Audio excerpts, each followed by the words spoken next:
Good evening student हम लोगों ने पिछले क्लासेस में सॉल्यूशन को तीन कैटेगरी में डिवाइड किया था, जो कि किसी बिलियन में सोलूट के डिसॉल्व होने के कैपेसिटी के बेसिस पे हम लोगों ने डिवाइड किया था तीन कैटेगरी में सॉल्यूशन को, जिसका नाम हम लोगों ने दिया था unsaturated solution, saturated solution and super saturated solution.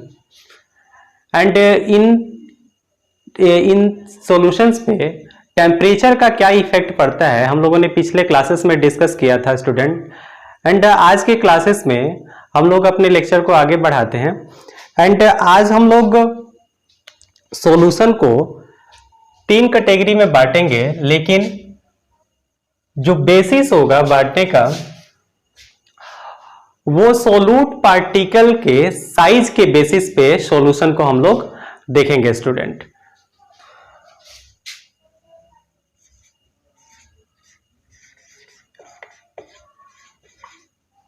तो सॉल्यूशन के थ्री काइंड्स हैं।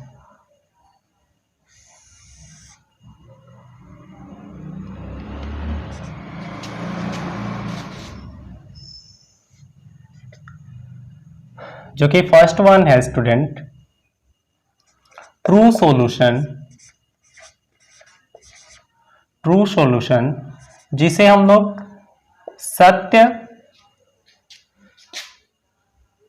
सत्य विलयन बोलते हैं। And second one is suspended solution,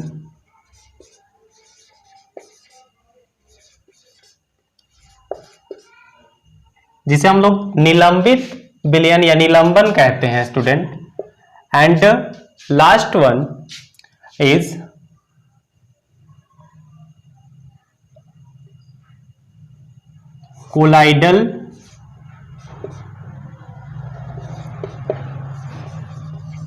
colloidal solution,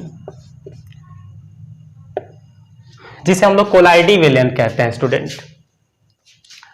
अब यहां पे तीनों के नेचर हम लोगों ने सॉल्यूशन को डिवाइड किया किस बेसिस पे, किसी बिलियन में विलय के कण के साइज के आधार पर हम लोगों ने कितने पार्ट में बांटा सॉल्यूशन को, तीन पार्ट में, true solution, suspended solution and colloidal solution student. अब नेचर इसका देखते हैं कि ये कैसे होते हैं, यानी होमोजेनस होते हैं या हेट्रोजेनस होते हैं, तो उसके बारे में बात करते हैं। इनमें कुछ कुछ पॉइंट्स हैं, इन डिफरेंसेस को हम लोग देख लेते हैं। ट्रू सॉल्यूशन जो होते हैं इनका जो नेचर होता है स्टूडेंट, ये होमोजेनस होता है।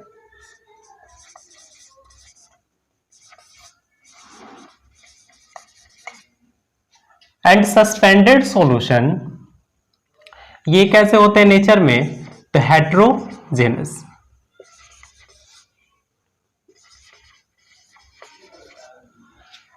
एंड कोलाइडल सॉल्यूशन के बारे में बात किया जाए स्टूडेंट, तो ये भी कैसे होते हैं, हेटेरोजीनस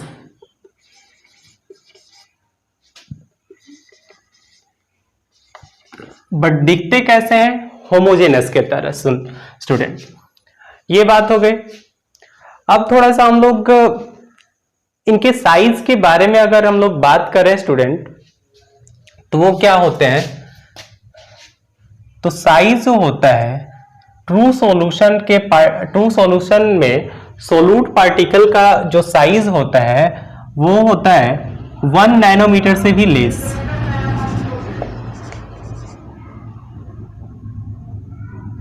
वन नैनोमीटर, इसे nm से डिनोट किया जाता है, इससे भी क्या होते हैं, लेस होते हैं। 1 नैनोमीटर कितना के इक्वल होता है स्टूडेंट, तो वो होता है 1×10⁻⁹ मीटर के इक्वल होता है स्टूडेंट। अब हम लोग बात करें अगर सस्पेंडेड सॉल्यूशन के बारे में, सस्पेंडेड सॉल्यूशन में सोलूट के साइज के बारे में अगर बात किया जाए स्टूडेंट, तो साइज जो होता है इसका वो 1 माइक्रोमीटर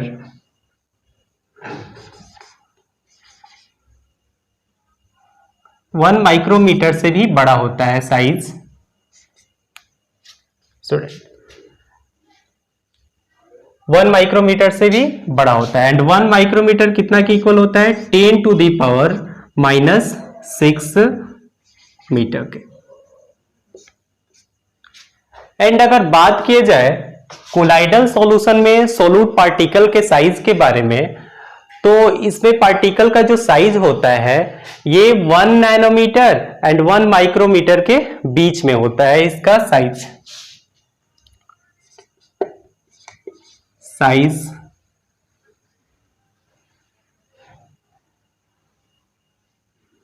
1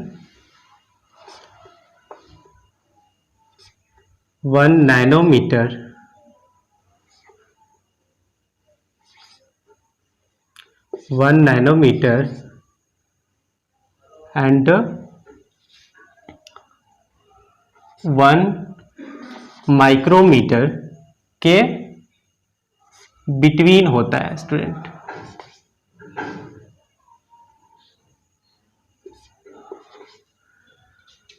इसका साइज, ये बात हो गई। अब हम लोग थोड़ा सा देखते हैं स्टूडेंट, हम लोगों ने देखा साइज वगैरह के बारे में कि सॉल्यूशन में जो जैसे ट्रू सॉल्यूशन के सोलूट पार्टिकल का साइज ये होता है ना, हम लोगों ने लिख लिया। एंड इसमें और एक पॉइंट हम लोग ऐड कर लेते हैं स्टूडेंट, दैट ये इसका नेचर कैसा होता है। और तो ये तो होमोजेनस होता है। एंड साइज के बारे में हम लोगों ने बात कर लिया, ट्रू सॉल्यूशन के बारे में। एंड अब हम लोग देखेंगे दैट ये कैसा होता है, तो ट्रांसपेरेंट।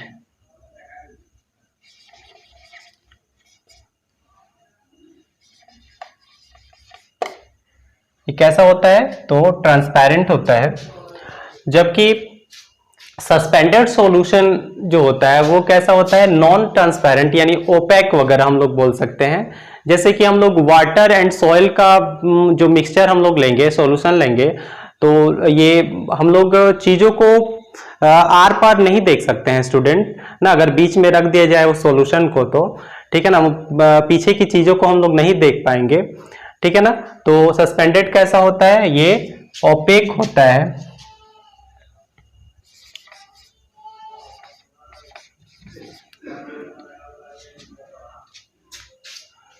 और ये भी कोलाइडल भी जो होता है वो भी कैसा होता है, ये भी नॉन ट्रांसपेरेंट या ओपेक होता है।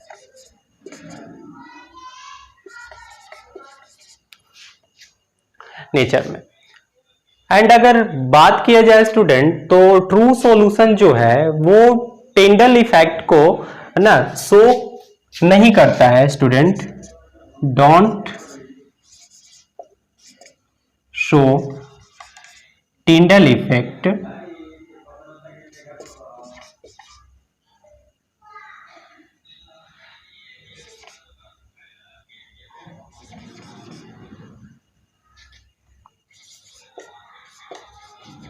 टिंडल इफेक्ट को ये शो नहीं करता है। एंड सस्पेंडेड सॉल्यूशन ये टिंडल इफेक्ट को शो करता है स्टूडेंट, ये टिंडल इफेक्ट को शो करता है। एंड ये भी क्या करता है, टिंडल इफेक्ट को शो करता है स्टूडेंट। लेकिन ये ट्रू सॉल्यूशन टिंडल इफेक्ट को शो नहीं करता है। तो सबसे पहले थोड़ा सा एक चीज और देख लेते हैं, टिंडल इफेक्ट क्या होता है स्टूडेंट। कोई भी, जैसे ये एक सॉल्यूशन है वाटर एंड शुगर का हम लोग लें, तो शुगर पूरी तरह से इसमें डिसॉल्व है। अगर यहां से लाइट, अगर हम लोग लाइट यूज करते हैं, तो ये लाइट बिल्कुल अपने पाथ से बिना पाथ से डेविएट हुए ये आगे की तरफ, यानी ये क्या हो जाएगा, क्रॉस कर सकता है स्टूडेंट, ठीक है ना, बिना अपने पाथ से डेविएट हुए, है ना। तो ये कहेंगे कि इसमें टिंडल इफेक्ट नहीं, मतलब ये टिंडल इफेक्ट को शो नहीं कर रहा है। लेकिन कुछ ऐसी चीज को लेंगे अगर हम लोग, जैसे मिल्क वगैरह अगर हम लेते हैं, अगर इससे लाइट वगैरह हम लोग रे ऑफ लाइट पास कराते हैं स्टूडेंट, तो ये मिल्क के जो छोटे छोटे पार्टिकल है